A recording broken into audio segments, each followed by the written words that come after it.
Hello everyone, welcome to our channel. तो आज हम अपना टॉपिक शुरू कर रहे हैं पंचायती राज इंस्टीट्यूशंस। पंचायती राज इंस्टीट्यूशंस आपके लिए बहुत इंपॉर्टेंट हैं, अब हमारे पेपर में आते ही रहता है ये। और इसका अदर नेम क्या है? It is called as democratic decentralisation. तो एक फेमस ऑथर हैं, एफ रेनू करके हैं, तो उन्होंने बोला, अपनी एक बुक लिखी थी पंचलायत 1950s में। तो 1950s में उन्होंने बोला था कि एक उन्होंने बताया था कि जो पंचायत होते हैं ना, मतलब कि कुछ 5 हेड लगा लो किसी गांव के, जो इतने कैपेबल हों कि वो अपनी जस्टिस डिलीवरी मैकेनिज़्म में अपना पूरा सहयोग दें। तो वो पंचायत जो थे वहाँ पे इतनी रूढ़िवादी सोच थी पहले ज़माने में 1950s में कि पंचायत वाले ना एक लैंप लेके आ गए। तो जब वो लैंप लेके आए तो उन्हें पता नहीं है कि जगाना कैसे है, बट लेके आए और रख दिया बीच में। उस ज़माने में जो इलेक्ट्रिसिटी थी वो एक लग्जरी थी, मतलब कि अब अभी के ज़माने में आपके पास कोई किसी की लग्जरी गाड़ी होगी तो किसी किसी के पास होगी ना, मर्सिडीज़ हो गई, ऑडी एक्सेट्रा जितनी भी हो गई। तो उस ज़माने में इलेक्ट्रिसिटी होना ही एक लग्जरी थी। तो वो इलेक्ट्रिसिटी नहीं है और उस ज़माने में आपके पास आ गया लैंप, तो वो भी बहुत बड़ी लग्जरी आ गई जी, पता नहीं क्या चीज़ आ गई। बट जो वो लेके आए थे उनको पता नहीं था कि ये जगाना कैसे है। और जो स्किल्स थे वो किनके पास थे? वो थे लोअर कास्ट के पास। तो एक गोदान करके इंसान था, वो माइग्रेंट था, बट वो लो कास्ट का था। वो बोलता मुझे आता है, मुझे करने दो, बट उन्होंने नहीं लगाने दिया हाथ। फिर धीरे धीरे क्या हुआ कि जो आसपास के जो लोग थे वो कहने लगे कि ये इतनी भी क्या है, इसमें इज्जत जा रही है इनकी, ये वो। एट लास्ट उन्होंने क्या किया कि उस जो गोदान को, जो माइग्रेंट था लो कास्ट का, तो उसको उन्होंने हाथ लगाने दिया कि इसको जगाओ।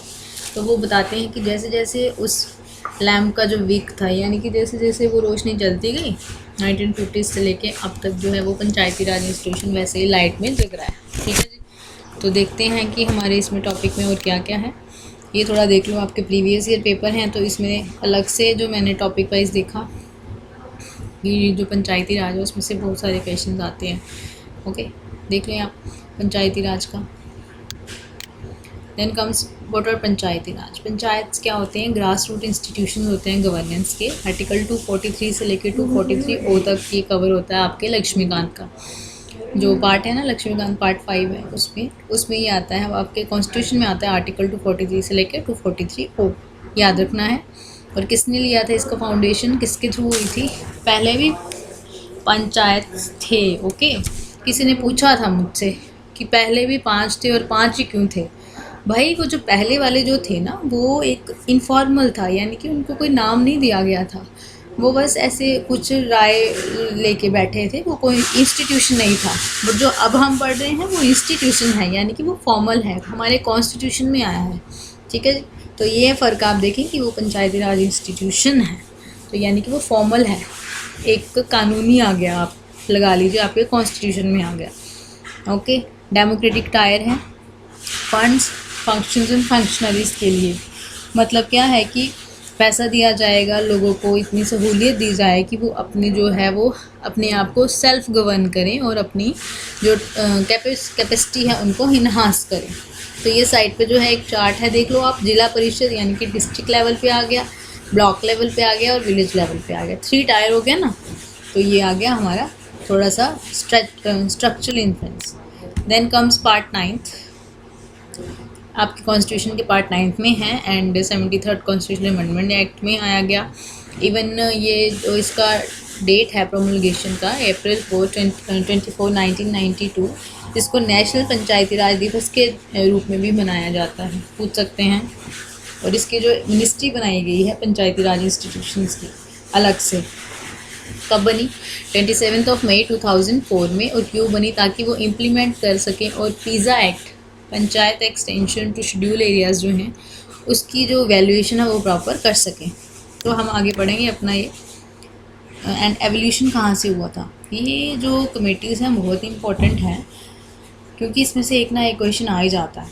तो आप बगुला करके, जैसे होता है ना आपका एक बगुला, वैसे करके एक्रोनिम याद रखें। तो पहले बलवंत राय मेहता आ गई, फिर जी से आ गया GVK राव, फिर एल से आ गया LM सिंघवी एंड लास्ट में हमारे आगे अशोक मेहता कमेटी।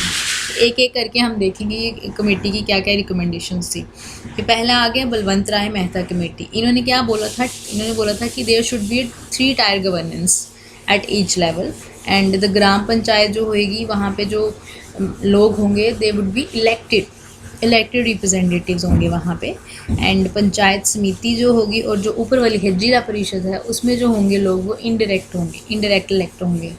और इन्होंने ये भी कहा कि जो डिप्टी चेयरमैन जो डिप्टी कमिश्नर है वो ही उसको पावर दी जाए कि जिला परिषद का वो जो है वो चेयरमैन बन सके। तो ये इंपॉर्टेंट है आपके लिए बलवंत राय मेहता कमेटी, क्योंकि इन्हीं की रिकमेंडेशंस आगे जाके वो लागू हुई हैं। ओके। एंड राजस्थान जो थी वो पहली स्टेट थी जिसने पंचायती राज जो है बनाया अक्टूबर 2 1959 में। उसके बाद किसने बनाया? आंध्र प्रदेश ने। ओके। देन सेकंड कमेटी जो हमने लिखी है वो कौन सी है? अशोक मेहता कमेटी। अगर बलवंत राय मेहता ने दी है 3 टायर तो इन्होंने कौन सी दी है? 2 टायर गवर्नेंस। इसमें यही बोला इन्होंने कि एक डिस्ट्रिक्ट बना लीजिए, उसमें एक मंडल पंचायत बना लो आप बेस पे और जिला परिषद बना लो टॉप पे, और वो खुद ही हो जाएंगी पंचायती राज इंस्टीट्यूशन अपनी प्लानिंग करने के लायक, और जो भी उनके पास रिसोर्सेज अवेलेबल होंगी। डिस्ट्रिक्ट प्लानिंग से क्या होएगा? अर्बन रूरल का जो भी कट रहता है वो वही करेंगे। तो ऐसे यही है, 2 टायर है। ओके। और मंडल पंचायत इसी के थ्रू हुई थी जो आपके आंध्र प्रदेश में भी है। ठीक है जी। Then comes GV Rao committee. GV Rao committee जो है वो प्लानिंग कमीशन ने अपॉइंट की थी 1985 में। इन्होंने एक इम्पॉर्टेंट पोस्ट रिकमेंड की थी डिस्ट्रिक्ट डेवलपमेंट कमिश्नर की, और उसमें उन्होंने बोला कि जो जिला परिषद है उसको इम्पोर्टेंट रोल दे दीजिए डेमोक्रेटिक डिसेंट्रलाइजेशन का, और वही जो है वो चीफ एग्जीक्यूटिव ऑफिसर होगा जिला परिषद का। इवन कि इन्होंने रिजर्वेशन रखी schedule caste, schedule tribes and even women के लिए, बट इनकी जो रिकमेंडेशंस थी वो एक्सेप्टेड नहीं की गई। ओके। देन आ गया आपका एलएम सिंघवी कमेटी। इसमें भी उन्होंने यही बोला कि कॉन्स्टिट्यूशनलाइजेशन करें, जो अपनी पंचायती राज इंस्टीट्यूशन है उनको कॉन्स्टिट्यूशन में लाया जाए और ग्राम सभा को ज़्यादा से ज़्यादा पावर दी जाए। और जो पॉलिटिकल पार्टीज़ हैं उनको ग्राम सभा के एरियाज से दूर रखा जाए, इनके इलेक्शन से दूर रखा जाए। देन कम्स की 73rd अमेंडमेंट एक्ट की जो प्रोविजन है वो क्या है? थोड़ी कंपल्सरी है, थोड़ी वॉलंटरी है। तो कंपल्सरी में क्या है? ग्राम सभा बनानी ही बनानी है एक विलेज में या ग्रुप ऑफ विलेज में। तो ग्राम सभा क्या होती है? जिसमें भी अडल्ट लोग हैं एक एरिया के 18 साल से ज़्यादा हैं और जिनका हक है वोट देने का और जिनका नाम उस वोटिंग लिस्ट में है वो सारे आगे ग्राम सभा वाले। फिर क्या बोला? पंचायत बनाएं विलेज इंटरमीडिएट और डिस्ट्रिक्ट लेवल पे। विलेज इंटरमीडिएट और डिस्ट्रिक्ट लेवल जहाँ पे इन्होंने बनाई है वहाँ पे सब डायरेक्ट इलेक्शंस होंगी, बट जो वहाँ के चेयरपर्सन होंगे इंटरमीडिएट डिस्ट्रिक्ट लेवल पे उनकी जो इलेक्शन होगी वो इनडायरेक्ट होगी। ओके जी। देन 21 ईयर्स जो है वो एज होनी चाहिए for contesting elections. Schedule caste and schedule tribe के लिए रिजर्वेशन रखें in proportion to their population. Women's के लिए रखें 1/3 एवरी सीट पे। ओके जी। एंड 5 साल का टेन्योर रखे पंचायत का। अगर पहले डिज़ोल्व हो जाती है, सुप्रेशन हो जाती है, तो फ्रेश इलेक्शंस हो जाएं विदिन 6 मंथ्स।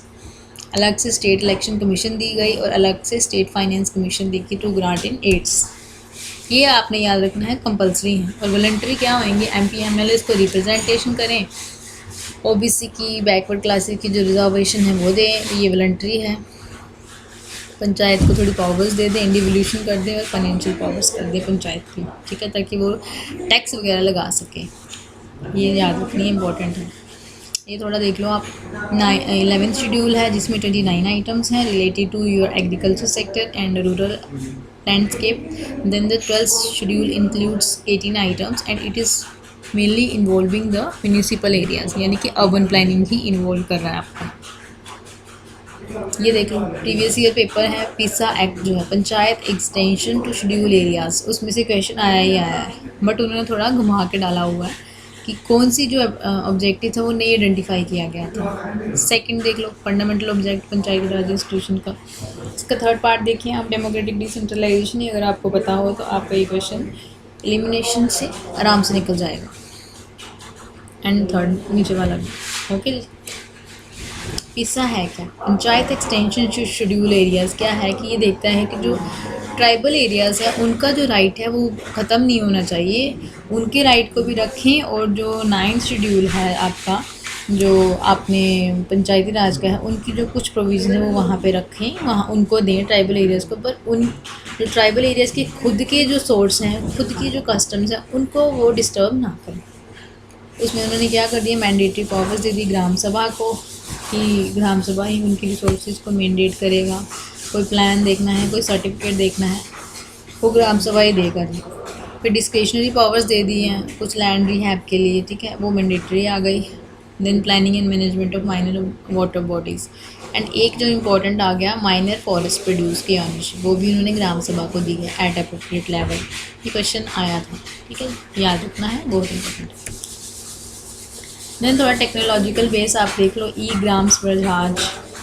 जैसे जैसे वो लाइट जगी ना, जो हमने स्टार्टिंग में लाइट न्यूज़ स्टोरी पढ़ी है ना, तो जैसे जैसे वो लाइट जगी तो अब क्या हो गया जी, इलेक्ट्रॉनिक हो गया हमारा पंचायती राज, ई Gram Swaraj.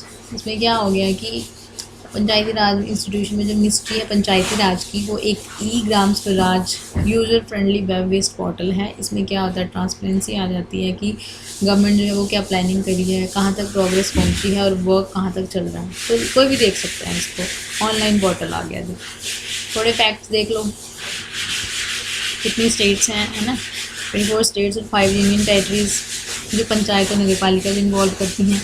5th schedule areas कौन सी हैं, अगर आप एक मैप पे देखेंगे तो टोटल ए बनाता है। आंध्र प्रदेश से शुरू हो जाए, आंध्र प्रदेश, ठीक है, ऊपर आ गया आपका महाराष्ट्र, देन राजस्थान आ गया, फिर हिमाचल प्रदेश आ गया, सॉरी गुजरात भी आ गया, हिमाचल प्रदेश आ गया, झारखंड एंड छत्तीसगढ़ एंड उड़ीसा। तो ये बन गया ए, ठीक है।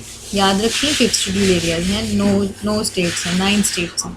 और 6th शेड्यूल एरियाज़ आप ऐसे याद रख सकते हैं, M square 80, Meghalaya, Mizoram, Tripura and Assam. बाकी जो है हिल एरियाज़ है वो अपने ही स्टेट लॉ से इन्होंने जो है पंचायती राज इंस्टीट्यूशन इस्टेब्लिश किया है। बेसिकली ये हिली एरियाज़ हैं, मणिपुर हो गया, नागालैंड है, वहाँ पे कोई नहीं है, दार्जिलिंग, गोरखा हिल और J&K, okay. Then comes case studies. ये हमने मंथली मैगजीन जो आपकी योजना और कुरुक्षेत्र आया ना, वहाँ से ली है। तो इस ये भी इम्पोर्टेंट है, और इवन की प्रधानमंत्री जी ने भी अपनी मन की बात में 1-2 इनका नाम जिक्र किया हुआ है। एक ग्राम सभा है ढडेरा यूपी में, वहाँ पे क्या, यूपी में पता होगा आधा एरिया जो उनकी बेल्ट है वो सूखे से ग्रस्त है, 2 फर्टाइल तो है एरिया पर वो ग्रस्त है। तो वहाँ पे क्या हुआ कि जो पानी की कमी थी, तो लोकल स्टेक होल्डर की मदद से उन्होंने क्या कर दिया, पानी को कंजर्व किया through rain water harvesting plus government के जल शक्ति अभियान से। तो स्टेक होल्डर पार्टिसिपेशन की, तो जहाँ पे पानी नहीं था वहाँ पे उन्होंने पानी की रिजुविनेशन कर दी, ठीक है जी। तो ये इंपॉर्टेंट हो गया, ग्राम सभा लेवल पे आ गया। तो जैसे जैसे रिजर्वेशंस का तबका बढ़ता रहा, वैसे वैसे एक ministry of Panchayati Raj institution ने अपनी जो रिपोर्ट दी है 2020 की, उसमें उन्होंने बोला कि 21 स्टेट्स ऐसी हैं जिन्होंने वुमेन की रिजर्वेशन 50% कर दी है PRI की, ठीक है जी। देन कम्स की ओदंथुराई ग्राम पंचायत है तमिलनाडु का। तमिलनाडु कोस्टल स्टेट है, तो वहाँ पे एनर्जी को वो हार्नेस कर रहे हैं, हार्नेस करने के साथ साथ वो ग्रिड को बेच भी रहे हैं, यानी कि सोलर एनर्जी का भरपूर फ़ायदा उठा रहे हैं, ठीक है जी। दूसरी भी है वो केरला में है, OSR ग्राम पंचायत है। उसमें क्या हुआ है, उन्होंने कुछ एक्टिविटीज़ की हैं, कुछ स्टैंडिंग कमेटीज़ बनाई हैं, फाइनेंसिस की, और इंस्टीट्यूट किया है हर इंस्टीट्यूशन को, जितने भी लोग वहाँ पे हैं, पर्सन हैं, ट्रेडर्स हैं, क्या आप जो टैक्स दे सकते हैं उनसे पूछा गया कि आपने टैक्स दिया है। जो डिफ़ॉल्ट कर रहे हैं उनको एडवाइज़ किया गया है कि नहीं देंगे तो क्या होगा। और जो सेल्फ हेल्प वर्कर्स हैं या कुदुम श्री वॉलंटियर्स हैं, यानी कि ये भी एक सेल्फ हेल्प ग्रुप ही है, और कितना बड़ा हो गया है ना, तो उनको साथ में जोड़ के लोगों को कन्विंस किया जा रहा है, और डोर टू डोर कलेक्शन हो रही है टैक्सेस की। वही टैक्स जो है वो बेनिफिशियल होएगा, डेवलपमेंट एक्टिविटीज़ में लगेगा, एजुकेशन में लग जाएगा, कहीं भी लग सकता है, हेल्थ सेक्टर में लग सकता है, ठीक है जी। तो ये था पंचायती राज इंस्टीट्यूट।